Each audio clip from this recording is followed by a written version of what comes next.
Oh, we are live. Ladies and gentlemen, welcome to Every Point's a Winner here, celebrating the Canterbury Bulldogs back on top of the competition. We'll have a look at the ladder before we sign off tonight. We've only got a short uh, review and post statistics of what happened on the weekend. There was only the 5 games, and we're celebrating the Canterbury Bulldogs with a late wife there, Lizzie and Benji. Had some amazing dreams about them lately. But can you believe that's 10 years ago now? And I miss them more than ever before. But anyway, we're not here to pluck at sentimental heartstrings. But that was her side, Canterbury Bulldogs. So she'd be jumping out of her skin there, floating up there and looking after me and Benji from heaven with the Canterbury Bulldogs back on top. We'll talk about those games very, very shortly, but let's talk about the first game. Tomorrow we have some exciting news. I'm going to call from here, watching the live TV with volume down, and it'll be our first proper broadcast. But it is scheduled for the third game, even if it's a dead rubber. If it's a live, even better. Scott Pearce-McLeod will be here, the extraordinary referee and commentator and co-host of this show. Of Every Point's a Winner, will be here to help me broadcast the show. We'll be calling bits and pieces as we go through the game. But tomorrow will be a trial by fire by me, so there may be some blunders, some errors, but I will have my binoculars. I have my binoculars looking at the TV, and although I haven't got Foxtel, I had to get rid of that. Foxtel and KO, we couldn't quite, with the high cost of living these days, we couldn't afford to get that, and having no sponsorship, as you can quite imagine, that it's not easy to pay for those services. But we'll be calling off the TV, and then there'll be adverts, but I'll just keep on going as we go through, and we'll see how we go. Hopefully we get a few people in the chat room. The chat is open at the moment. If you can like, subscribe, click the bell so you can get all the notifications when I've given you some tips or given you some information of an emergency podcast. But in any case, today we're here for episode 28, and we come this far. Fantastic. I have left a message with Scotty in case he wants to help me call the trial by fire tomorrow. It's a trial by fire for Queensland too, over there in Western Australia. And we're expecting a really, really big game from them with the scratching of Dale Cherry Evans and the inclusion of Thomas Dearden. So really expecting a big, big game from Queensland. You know, if you put the proverbial gun to my head, I would possibly say that we are going to go to a decider at this early stage. Although on paper, very similar to the first game, you wouldn't think so, but stranger things have happened. And what would be more success and more money for the NRL would be if Queensland won the second game. So, but that's whether you want to call it a conspiracy theorist, it's up to you. But you can imagine it going to a third one. Well, I can at this stage. And Thomas Dearden could make all the difference. So let's see what happens. And we'll get on to the matches from the weekend. We were very, very close to some big money, and a couple of our try scorers got knocked out again. Ola Kawatu went across the line, and he was our main banker, and he gets knocked out, for God's sake. Or not knocked out, he was in that much pain from dislocating his shoulder. He barely moved, and people thought he was knocked out. They tried to roll him, and he was conscious, but you could see the pain and the grimace that when he was coming off the field there. They really need that. Is it Narcan that the ambulance officers have? and just take a quick little go of it when you're in that much pain. Maybe they already did, and I missed it. But anyway, we'll get over to that Manly game shortly. That was the second game we're covering. But the first game was the Thursday night match.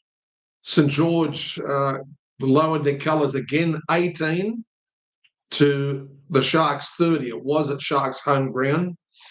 And Scotty tipped St George, thinking that they would have to beat Cronulla. At halftime, you would think Scotty had it spot on when it was 18 points to 6 in favour of St George. Just looking at the try scorers here, Trindle went over in the 9th minute. Damien Cook with a really good try in the 15th minute. And we've had him before. We've had Cookie and the coach's son before in a parlay.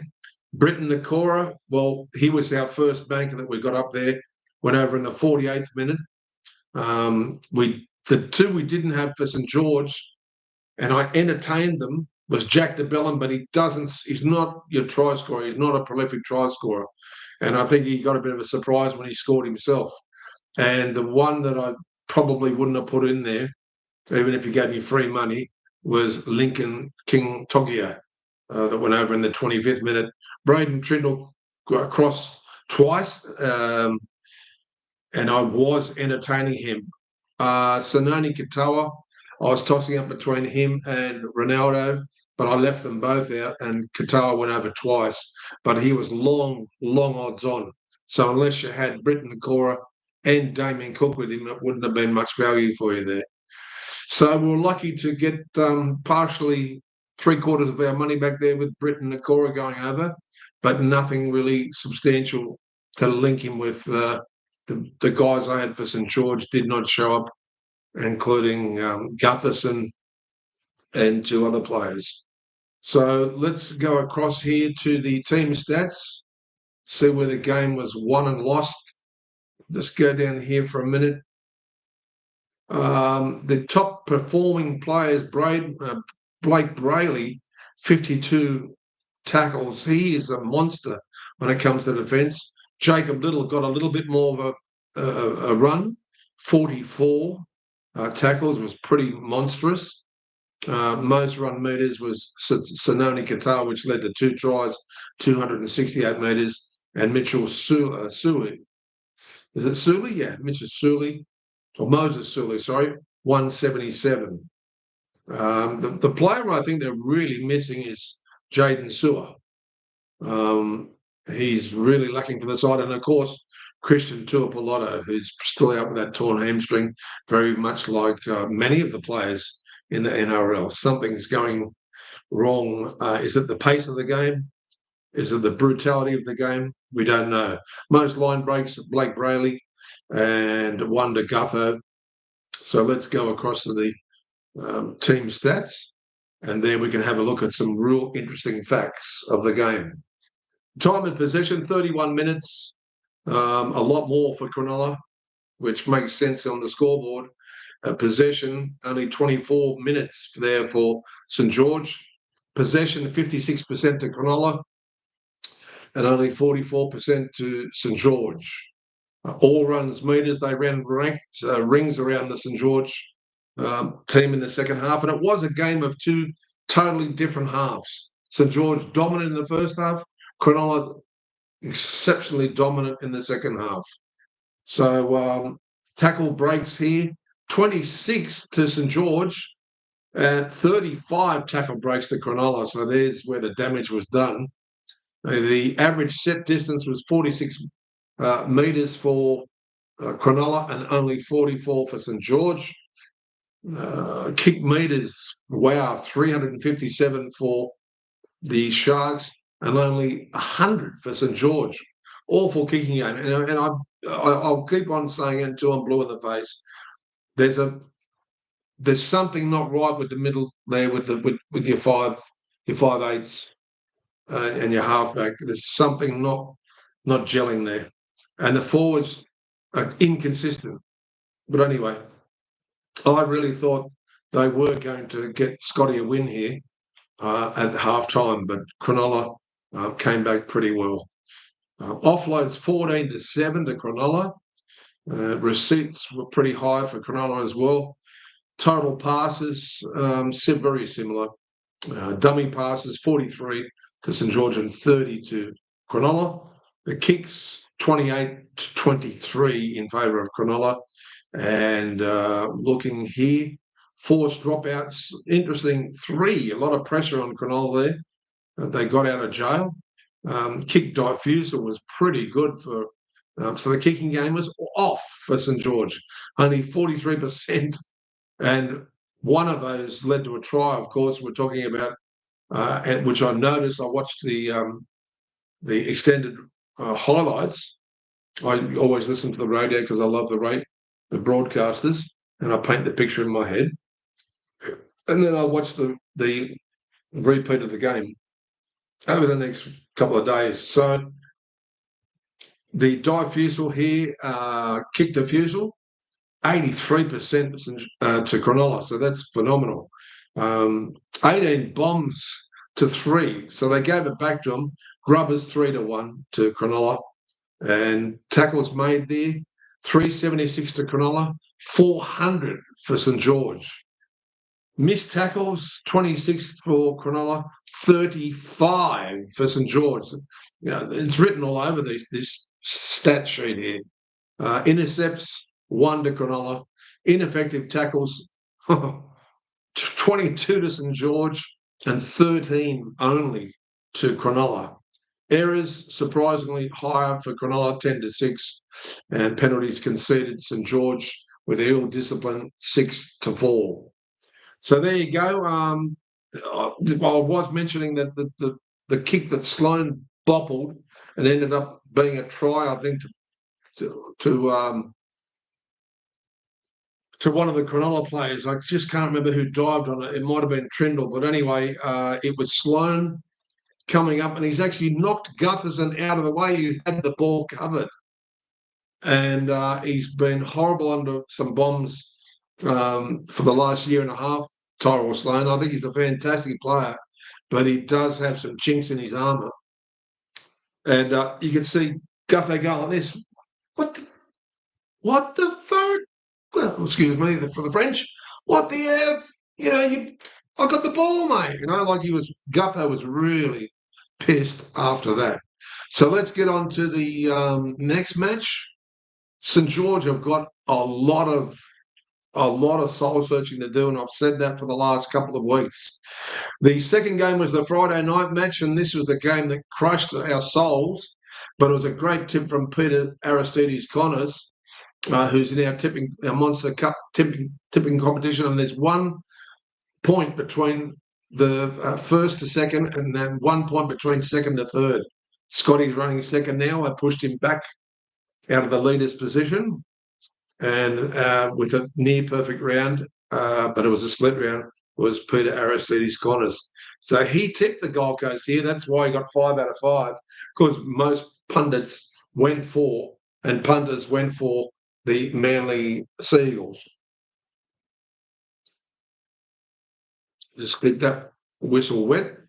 Try scorers here. Alan Fitzgibbon in the 11th minute. Ruben Garrick, the first try scorer. Ruben Garrick, he scored a double on the 25th minute. Khan Pereira, crikeys. Since I've let him go, he was very short in the market, very short. But since I've let him go, he's scored 2 doubles in the last 2 matches, I think.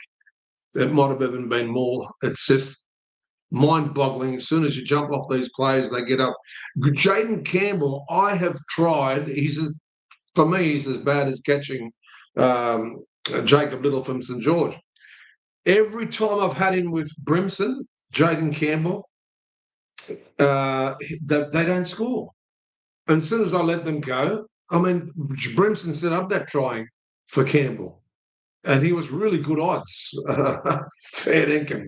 Chris Randall, I entertained, but I went for Bo Fermor, who's been so good to us over the last couple of years that every point's a winner. So, Chris, congratulations. But that was only 1 try in that second half. That's how tight it was. And I have to say, for the first time, especially in that second half, the Gold Coast Titans finally decided to tackle for Desi. and for themselves because they're trying to stay alive here. Jaden Campbell got 4 from 5 conversions, and because they didn't have Valentine Holmes, looks like St George got 0 from 2. Let's go to this important stats here as we get into this match. Team stats, possession rate. Here's where it's going to really tell some tales. 51% to Gold Coast, 49 to Manly. Time in possession, 31 minutes to Gold Coast, 29 minutes to Manly. Completion rates, 90% to Gold Coast. It's like Desi and the backers of the Titans and the fans have really kicked the Titans up the backside. What a turnaround, reversal in form. I was speaking to a guy next door in the club, and he said if Gold Coast were a racehorse, they would have swabbed them after the game. Phenomenal, and I totally agreed with him. Where did it come from? Where has it been hiding? We know they've got the potential, and they've always had the potential. They've shown that for the last couple of years. Only 80% completion for Manly. All runs meters. It looks like another 100 meters there for the Gold Coast. Post-contact meters, 641, a lot more for the Gold Coast over Manly 600. Line breaks 7-4 in favour of the Gold Coast. Average set distance, very important, 42 each. Kick return meters, 245, a lot better from the kicks there for Gold Coast and only 191 from Manly. They were lacking in the attack department. I noticed as I was trying to get back in the match, they were standing way too flat. Tolotol Kola needs to be standing back and running a bit of a second phase play, because when you have him up on the line, he can't use his speed or that crazy sidestep. He hasn't got time. Total passes, 284. Manly at least threw it around, but they were way too flat for most of that second half. Dummy passes, same, 28 each. Kick defusal there, 70%. So they gave them a lot to the Gold Coast. So 70% to the Eagles there and only 38. So they weren't that good under the bombs there, the Gold Coast, but they still didn't come up with the points, Manly. In defence, effective tackles 86 to the Gold Coast and 87. So fairly high for both sides there for Manly. Tackles made, 387 for Manly and only 364 needed for Gold Coast. Missed tackles, 45 to Manly and only 41, similar, a little bit less there for the Gold Coast. Intercepts, Gold Coast 1 to Manly 0. Ineffective tackles, surprisingly, Gold Coast 17 and Manly 14. Negative play, Manly had 11 negative plays over only 5 for the Gold Coast, who were a lot more adventurous. Penalties conceded, 7-6. Ruck infringements, a lot more to the Gold Coast there. Both of the sides used their interchange. And as I said, our main banker killed us for their anytime try scorer tips here by being knocked out. And not just that, we got the referee coming up and doing this, and you can see that because of the pain and the way he hit the ground. And I honestly think it was Beau Fermor who came in and jolted him as a third man in, which done the damage. So by the time he landed on that shoulder, he got hit by Fermor, and I'm thinking, oh my God, one of our two bankers have met each other, and one of them's knocked the other one out. So as far as the shoulder's concerned, so that killed us, because that try was disallowed, and we had a couple of other players running into that. But we would have got some money back. So that really killed us, the Ola Kawatu incident. It's not only just killed us, it's killed Manly, because I think he's going to be out for about 4 or 5. Excuse me, folks. Excuse me, a bit of a runny nose. Still freezing in Sydney. I think he's going to be out for about 5 to 6 weeks. Anyway, a lot of errors there in the negative play. There was many things in that stats that you could see why Eagles were horrible. I thought Dale Cherry's tried hard, but sometimes Luke Brooks is ineffective as well. He's sneaky and he's quick and he's fast, but there's something lacking from his game a lot of the times. Yes, they had a lot of players out too, but Travojevic was marked all through the match. Let's get on to the next match, the Saturday match. This was another killer for my emotional heart. 8 points, the Knights, and Roosters 12, who got up in the second half. I believe if we have a look at this, it was 6-0 at half time. Yes, it was, to the Knights, and they were playing so well.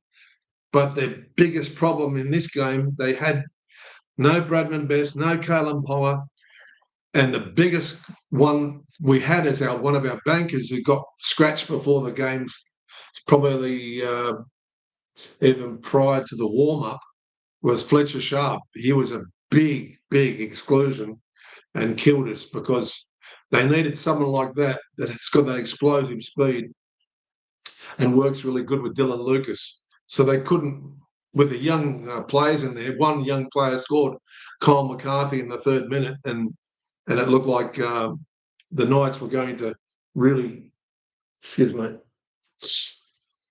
it looked like the Knights were really going to win this game against all odds because East were hot favourites. There was some controversy that we'll talk about in just a second, and that came with the Sua Wong try. Celesi for Ketty, for crying out loud. The sidestep he puts on in the 60th minute to get East back into the match was phenomenal. And he did a little bit of a goose step and then put that sidestep on and just totally wrong-footed Fletcher Hunt. And great try to Fateki. Keep an eye on him for the future. He's got muscle, he's got strength, he's got speed. Similar to Payne has. He just hasn't got that experience at this stage.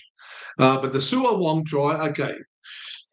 We know by the letter of the law, from the hand to the elbow, if it's grounded with that part, it's a try. But you have a look at the replay, and to me, it looks like there's separation, and he does not have, for mine, I would have disallowed if I was on the bunker because he does not have control of that ball and enough downward pressure. If there was more downward pressure, then I would have given that try. So I think Adam O'Brien and the boys from Newcastle and all the hundreds of thousands of fans there in Newcastle, I think they have a right to be really pissed off with that decision. Of course, I wasn't happy about it either. But we didn't have Kyle McCarthy. I backed off from having any outstanding bets in this one because of losing our main banker, Fletcher Sharp.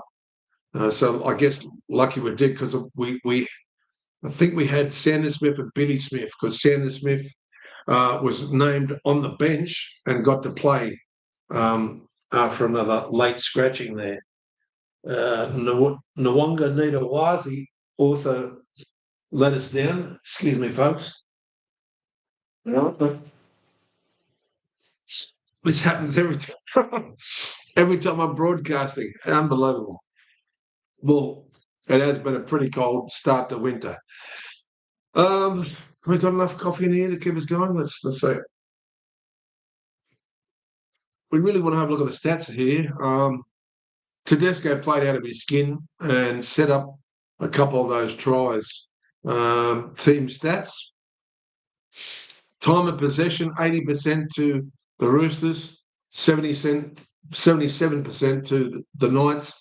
But there was one play near the end of the game where Jackson Hastings, and it was good to see him playing really well, but I get so sick of these little kicks. If you're going to do a little kick to your wing, it's not going to be effective if you're kicking to some really good players from the other side that are going to mark it not invariably, right?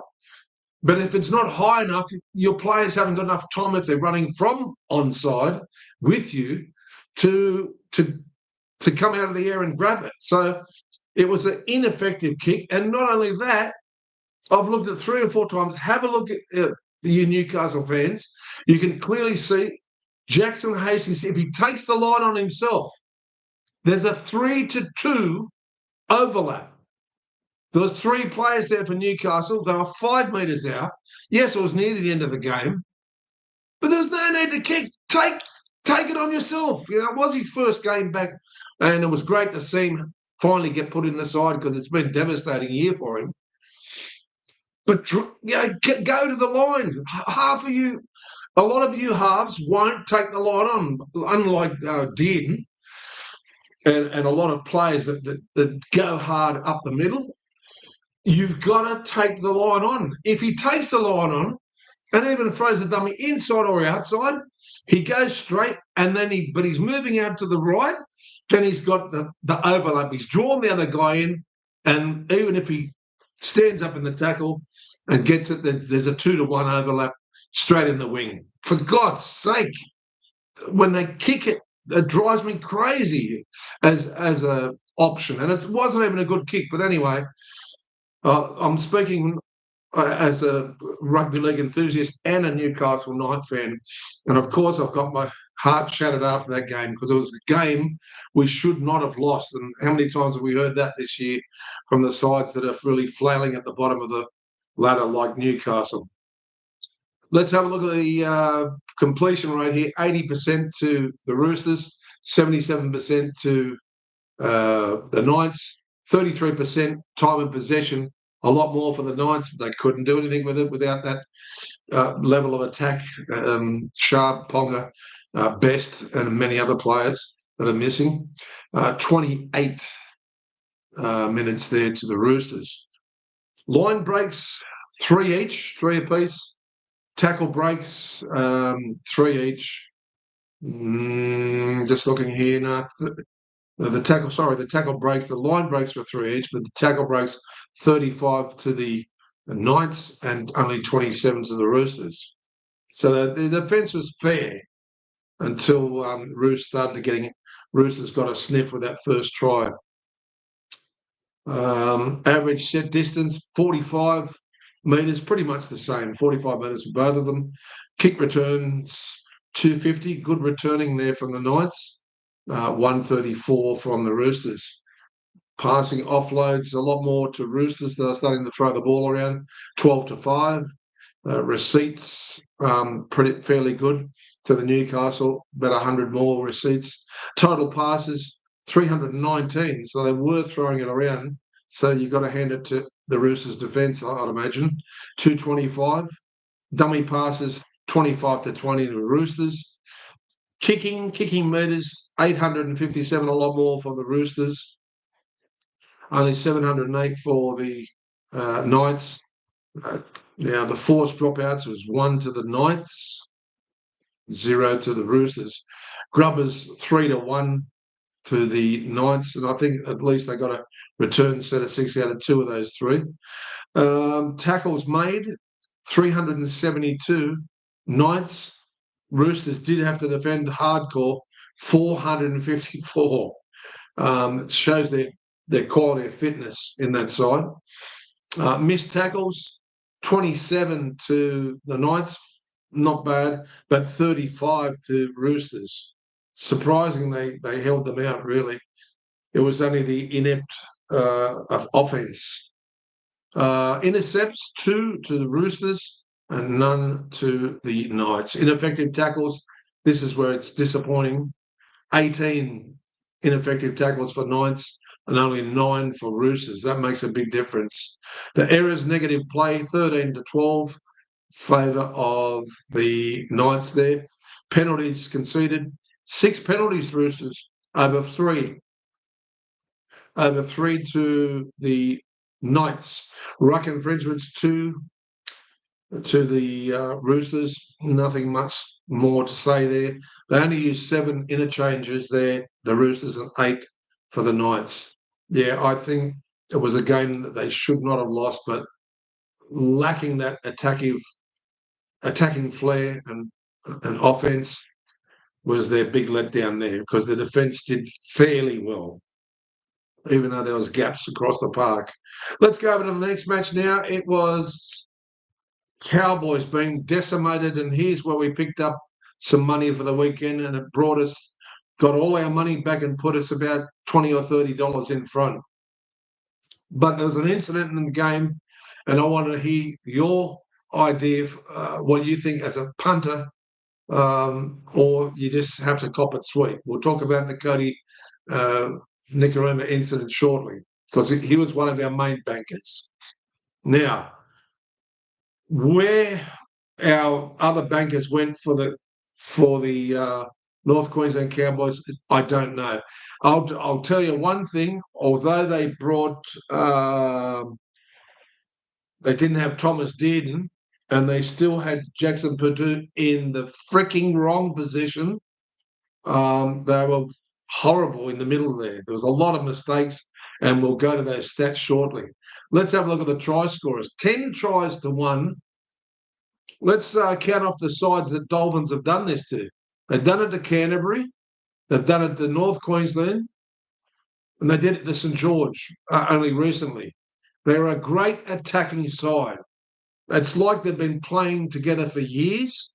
Wolfie's done an exceptional job. Stand up, Wolf. Take a bow. Wolf, woof, woof. And I think I had faith in them coming back. I really did. And I'm sure that they're going to go deep into this competition, very, very deep, especially if they keep that side there. Same try scorers went over: Jake Avarillo, Herbie Farnworth, Cody Nicarima, Ray Stone. He came back from a couple of weeks off.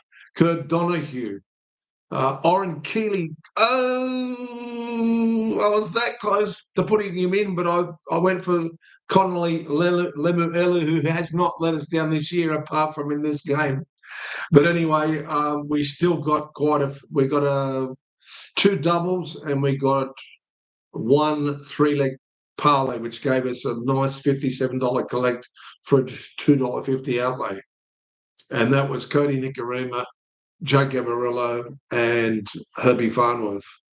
If Connolly Lemuelu went over, and he was close a couple of times, we would have got all our results. We would have got 6 2-leg doubles and at least 3 3-leggers. We would have cleaned up even more than what we did. But the problem was we had Clifford for the Cowboys, and they were off. They barely held the ball. Let's have a look at the halftime score. It was 22-4, and by that stage the writing was on the wall. Jermaine Osako, phenomenal kicker, phenomenal player. He got 9 from 10, and a lot of those were from the sideline. Let's have a look at the team stats. Possession, 44% to, surprisingly, they got quite a bit of possession, but 56% to the Dolphins there, over 44 for the Cowboys. Time of possession, 23:50 for the Cowboys, 29 minutes. That's it. Completion rate, 78 to Dolphins, 74, surprisingly, to the Cowboys.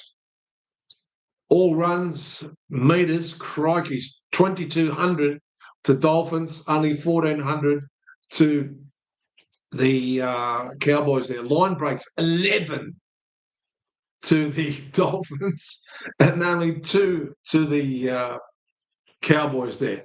Tackle breaks, wait for it, 39 tackle breaks. Whew, you're going to tackle your brains out.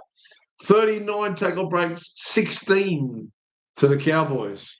Average set distance, 49 to the Dolphins, and only 40 metres for the Cowboys.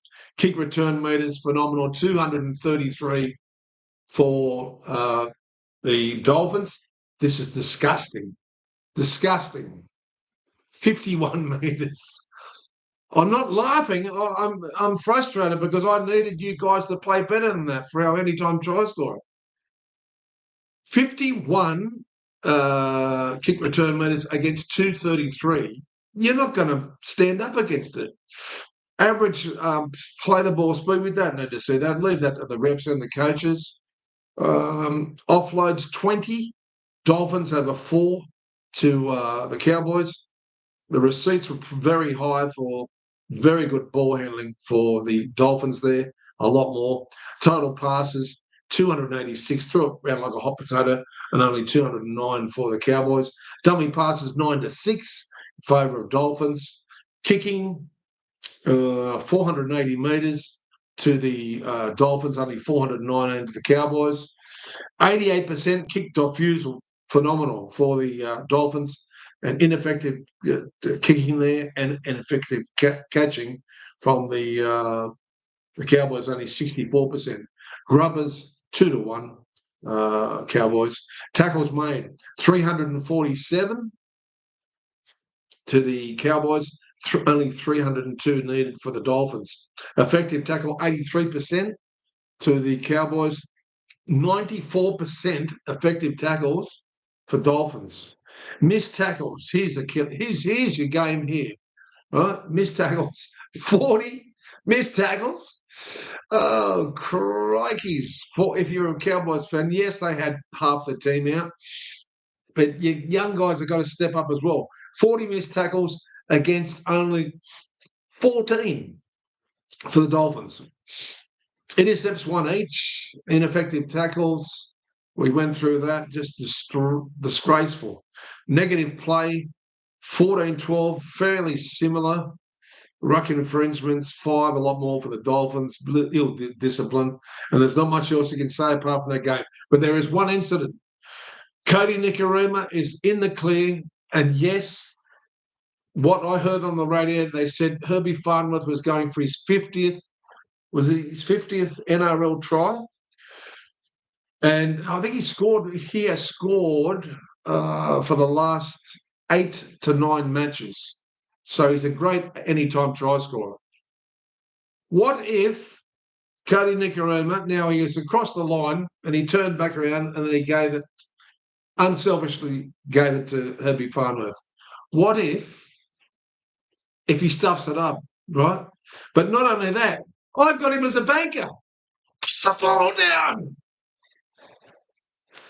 Fair and you should have heard me going off. Oh, God, I've got all the double. He's our main banker. Put the ball. What's going on here? And then I had to pray again, please score. And thank goodness, right at the end there, one of the forwards, I think it was Mollo, who we had as one of the late inclusions. He's come around. Cody Nicarima's shown the foreknowledge to pass the ball and then do like a little St. George and come around the back and then back him up. And he had to get down low to pick it up. And he still had 3 players to beat, including 2 forwards, to get across the line, and then turned around backwards and scored, I think. Thank Christ for that. But anyway, that is a bit of a controversy for mine. It's like, I'll tell you what it reminded me of when they give someone that's having a certain amount of games, a bit like, was it Josh Papali'i, when they gave him a kick at the goal? But at least the guy can kick. But sometimes they give players a kick that can't kick. So what if you got to pick the score? What if? So anyway, I'm just saying, if you want to put the gambling with the NRL, which we love a little bit of a pun here, and that's what we say, bet responsibly. That was a thorn in my side, and I thought, if Cody Nicarima doesn't go over, I'm busted. Because we had everything going with him. But luckily, he went over, and he's a great player. I just really love Cody Nicarima. Let's go to the last game here. Bulldogs hit. It nearly went down to the wire. There was only 6 points in it at the end. And let's have a look here. This game frustrated the hell out of me because our main banker, Bronson Sherry, did not get the ball enough. And not only that, there was one part where he could have scored himself, but he gave it on to Montoya, who'd already scored. And we had Montoya. I know what the bet we had. We had Montoya, we had Alex Johnson, and we had Tyrone Munro chucked in there as a late inclusion. But we had Bronson Sherry as the banker. It cost us about $109 for that 4-legger. But with Bronson Sherry being our main banker not going over, that destroyed a lot of the rest of the doubles. So, and not only that, we didn't get any return from that. They didn't even give us a backup bet. What do you call them?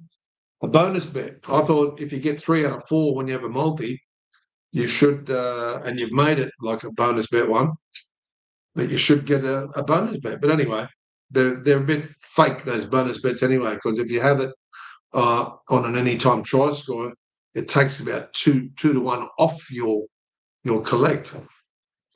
But let's have a look at the facts and figures of this game. So let's have a look at half time. What was the score here? Well, let's go to the top tacklers here. Jai Arrow, 44. Reed Marnie again played his heart out, 57 tackles, phenomenal. He's always up there as the top tackler. So is Jai Arrow, in fact. Tyron Munro, most run meters, 149. Connor Tracy, 268. Yeah, he had a big game, Connor Tracy. Most line breaks, Tallis Duncan, 2, which 1, I think, resulted in a try, and 3 to Marcelo Montoya, who held the ball for a change. Okay, let's go to the halftime score was 18-4. And at that stage, luckily, South got that try in the 58th minute because that's right. This is the game that it just hit me in the head like a lightning bolt. They had to leave the ground 8 minutes before the halftime. I think that screwed the momentum of both of the sides, including the fans that had to wait 29 minutes for another halftime break to happen after that. But it is the safety of the players, and you've got to understand it. But I reckon all my luck and our luck here on every points winner got thrown out the window because the game never, ever picked up that momentum and the energy that it had. I think it was very difficult for the players to keep warm without cooling down, and it was just very, very disheartening. But it happens. Shit happens. Yeah, you don't stay out there and I think there was one little kid that jumped the fence and stole the ball that was supposed to be where the Souths were playing at 8 metres out from their own line or in the red zone. So, but I think the security guys would have caught up with him. It's a pretty heavy fine if you do that, guys. Let's go to the team stats before we wrap it up and also have a quick look at the trial by fire game tomorrow. Where we are going to call the game live from the TV, from this studio here. I'll be using my binoculars if I have to actually look at the players and be calling straight from the TV with the volume down. I haven't got KO. I haven't got Fox Sports, so I'm sorry. But we're going to do it the hardcore way. All runs meters here. Let's look at the completion rate for starters. 83% to the Bulldogs, 88 for South. Surprisingly, they held the ball well. Time of possession, 25 minutes for South, 32 for the Canterbury Bulldogs there. Possession, 56 to Canterbury, and that told them the score at the end there with a 6-point margin, and 44% possession for South Sydney. All runs meters, another 700 metres there for Canterbury. Post contact meters, 562. Very good post contact meters for Canterbury, and only 404 for South. Line breaks, 6 to Bulldogs, and Connor Tracy was involved in one of them, and 4 to South. Tackle breaks, disappointing here, 32 to Canterbury and 22 to South. So a lot more tackle breaks there. Average set distance, 45, massive from Canterbury, and only 28 from the averages for South each set. So kick return meters there, a lot more to Canterbury, 266. This is where the game was won. And only 150 for South.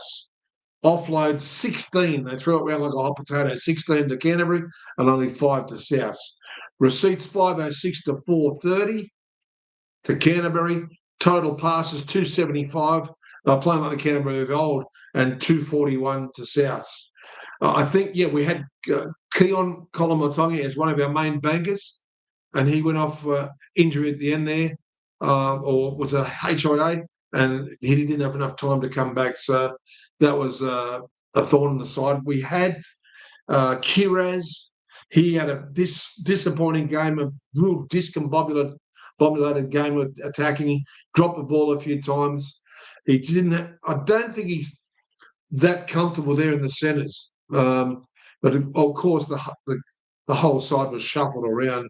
He's much more effective when he's on the wing. But you had the other fella coming up there with the headgear, Wilson. But he doesn't seem like a typical centre for me. But he had one of his off games. So, and the other guy we had, it wasn't Connor Tracy. I wish we had Connor Tracy. But anyway, we did have another good player. Oh, that's right, we had kick out, and he looked like he was going to go over a few times, but failed to do so. Let's have a look here. There's not much else here we need to have a look at. The Bombs 3-2 defence. Effective tackles 88 to South, 91 to Canterbury. Well, they've been known for their defence. Missed tackles 32 to South, only 22 to. Here's some big factors why South couldn't win the game, and 22 to Canterbury. Tackles made 394 to the Rabbitohs, and only 352 needed for the Canterbury Bulldogs. Errors 9-7 in favour of the Bulldogs. Well, they were throwing it around so much.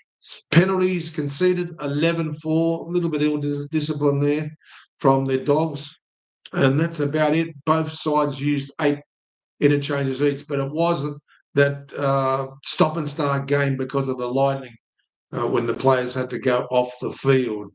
And I think that might have played into the hands of us not picking up the bickies in that one. And, of course, Bronson Sherry when we had the other 3 legs of the 4. Let's have a quick look here at the ladder.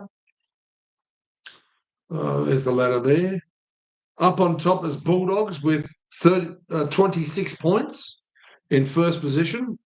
Then we have Raiders second, outright second on 24, but in front on the for and against there over the Warriors 24. Storm is fourth with 22. Sharks are fifth now after they win over St George with 18, so that's 4 points away from the top 4. Then you have another 2 points back to the Dolphins. They're my underdog tip of this year, causing some mayhem in the playoffs. Providing they keep all their star attacking players on the field there. Dolphins are 2 points behind the Sharks in 6th. Broncos are also on 16, but are less for and against, and they've only played 13 times as opposed to the Dolphins 14, with probably the extra bye or this extra split round. The Roosters 16 as well. Very congealed here, all these teams here. In 8th position, so 7th Broncos, 8th Roosters. Now, just out of the 8th, 1 point behind the Roosters at Panthers with 15. Cowboys then back to 10th with 15. Seagulls 14, 1 point behind the Cowboys in 11th. Dragons 12th with 14. Crikey, so there's I'm just looking at for 1, 2, 3, 4, 5, 6 teams there between 9th and 14th, all between 11th and 14th, all on 14, and of course for and against is sorting that out. So the Dragons, West Tigers 13th, Rabbitohs 14 and 14th, and also 12 points back to the Knights in 15th. On 12 points, also Eels and Titans. Titans with that surprise win over Manly. And then, so let's have a quick look at tomorrow. We may be online. I'll put all the details up for the Trial by Fire first broadcast here at Every Point's a Winner. I will put up a advertisement and set it up so that we have a little bit of a chit chat before the game starts, and I'll go over all the colours like I used to when I was calling the races, horse races and greyhounds. And I'll do a bit of study through the day and make sure if there's any late changes. And we've got a couple of computers around here that we might be able to grab some stats off during the game. We will probably have a toilet break at halftime, but we're just going to play it by ear and see how we go. If Scotty can make it, he makes it. It's going to make for some funny moments here. It's because every time he's here, we're into each other. Which is good because we're good mates, and we don't mind trying a couple of little uppercuts, whether it be verbally or physically. We go back to school, and the boys there in the Monster Tipping Cup have a lot of fun. So join us tomorrow for the Trial by Fire call, and we're wrapping it up for today. We were a little bit unlucky. We finished behind on the anytime try scorers, but, it happens sometimes. But that's 2 times now we've had our bankers knocked out. Lehigh Opawati and Ola Kawatu for Manly. What's going on, Manly? Anyway, this state of origin period, just as Scotty Pearce-McLeod picked, is going to sort the men out from the boys. And I think the worst result for the Cowboys out of all the sides was with the Cowboys missing all those players and having to come up against a psychopathic attack, crazy attack, like they've been champions for the last 10 years, the way the Dolphins played. All right, guys, thanks very much. Join us tomorrow. We will have the Trial by Fire call. And if I'm solo, I'll just do the best I can. Just give me some support. Like, subscribe, hit the bell so you get notifications when we're on. A big shout to Steve Lammy. Geez, wouldn't that be good if we get Steve Lammy in for the call? Anyway, I don't know what he's doing these days. I think he's working out in the West still. Be good if we get Rabbitoh onto the call as well. But he won't commit. He's bet with me. I said, if South get into the top 6, you have to come and do a program with me, because he's a funny guy. Oh, my God. He makes going down the Aquatic Centre there all worthwhile, some of the stuff that comes out of his mouth. The crazy Rabbitoh himself, Arthur. A big shout-out to you. Big shout-out to Scotty. Peter, who's in overseas with Manowar. He's watching Manowar live overseas. I think he saw them in England. Looked like there was a couple of castles there in the background, and they were doing the sign of the hammer and Hail to England, I believe. So he's going to have the time of his life for his birthday, his 60th birthday. And happy birthday to you, mate. And a big shout out to next door in the club there, Muhammad. It's not Muhammad, sorry, it's Omar. A big shout out to Omar. There is a Muhammad up in the office prison there. So a big shout out to you as well, mate. All right, take care, ladies and gentlemen. Please join me in the pool down in the centre tomorrow, and also join us by the Trial by Fire. Hopefully we'll be online. I've got to check what time the game is on. Let's have a quick look before we go here, what time that state of origin. I'll imagine at the kickoff would be 8 o'clock. So let's just go to the home here. The draw, state of origin, Epaw state of origin. And that is at 8:05, is it not? Yeah, at Optus Stadium. I'm just having a quick look here. The team list. Are there any ins and outs we know? Ins is Corey Horsburgh, Ezra Mann, Jack Howarth, Kurt Catewell. That's a good inclusion for the Maroons. I really like Kurt Catewell. He's been having an outstanding season for the New Zealand Warriors as well. Tokomano's back in, Burton, Lindsay Smith, Kolomatangi. That's questionable. Maybe, can he play with that HIA? Don't know about that one. There could be a late scratching on that one. Watch out for that. Outs is Campbell Graham, Mitchell Moses, of course, with the injury. Mitch Barnett out for the season, unfortunately. Outs also Bo Fermor, just didn't line up the other night, although he knocked our try scorer out with a psycho tackle. Ola Kawatu there, Bo Fermor, and Dale Cherry-Evans, of course, is out. All right, ladies and gentlemen, tomorrow, trial by fire and go the Blues, but don't expect it to be one-way traffic, I think. If anything, there may be an upset tomorrow to see a third game that's live in Sydney. For now, it's Axel Phillips. Goodbye, God bless, and see you tomorrow for the trial by fire.